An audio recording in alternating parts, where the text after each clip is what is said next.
Hello, everybody. This is Pastor Dean, and this is 5 Mesmerizing Minutes. I got to start off with a Bible verse today.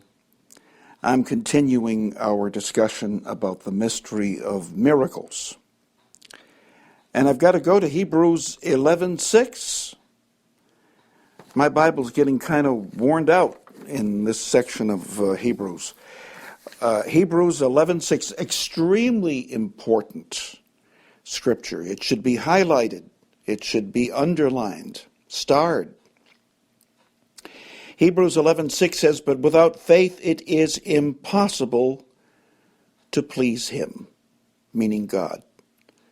"For he that cometh to God must believe that he is, and that he is a rewarder of them that diligently seek him." People who say you should go to God and expect nothing from him do not know the scriptures.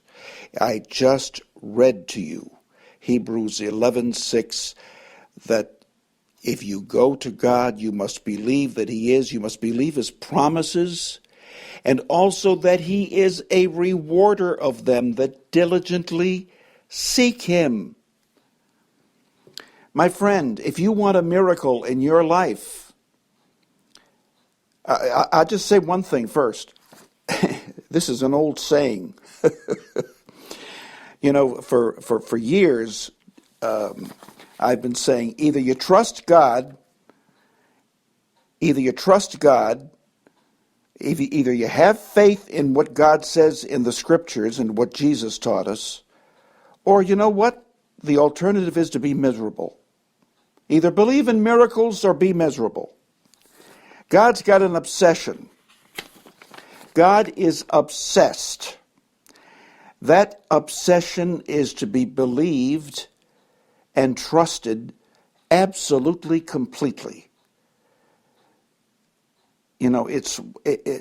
Mike Murdock taught me that. It was one of the most powerful truths I have personally discovered about the God, the creator of the universe, and this is something you're going to hear from me quite often.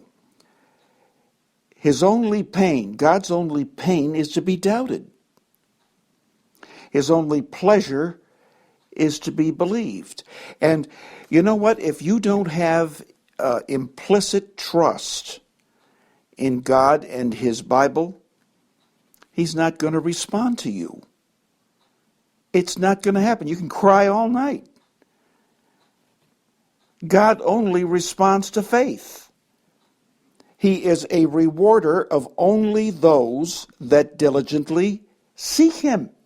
Hebrews 11:6.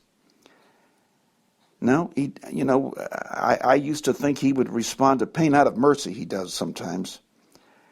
He does not respond to pain generally, or tears, or heartache. God's given us everything we need to turn our lives around. The ungodly world has a lot of difficulty in understanding this characteristic of God. But your needs do not attract the hand of God. Your pain is not a magnet for supernatural involvement in your life. What moves God is your faith, but without faith it is impossible to please him. Now, if you don't grasp any other truth about God, it's extremely important that you grasp and take a hold of this one. It's a law, it's a basic law of miracles. God only responds favorably to an act of faith and confidence in him. And this explains why his instructions are sometimes illogical. I told you in yesterday's program, sometimes God tells me to lay hands on the sick right in the middle of Walmart. Well, can't I wait till we see each other in a church atmosphere? No, God says pray now.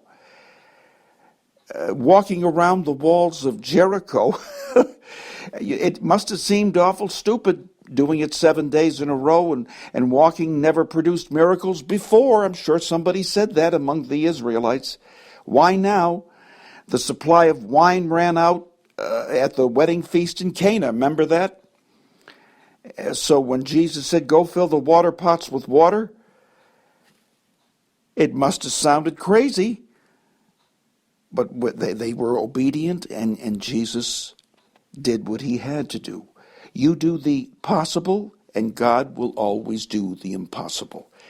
Trust God or be miserable. We'll talk about more of this tomorrow. This is Pastor Dean. I love you. God bless you. And this is 5 mesmerizing minutes.